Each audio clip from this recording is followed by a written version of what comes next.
Welcome back to the channel. In this video, I'm going to create a quick head-to-head comparison review between these two trading platforms, which is Webull and Robinhood.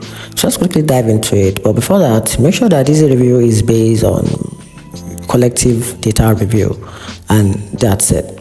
So let's get started.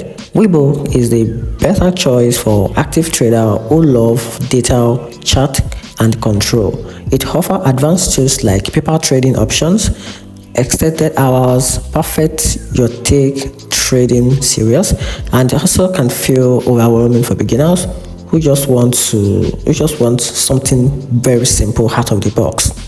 Then talking about Robinhood, on the other hand, Robinhood shines for casual investors.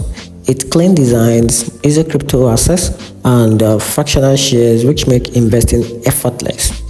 But for advanced traders who find it too limited. So in conclusion, Webull gives you a power over your trading, while Robinhood gives you an easy access to the trading platform. And that's it. Hope you find the video helpful. Turn on the notification button and subscribe for more.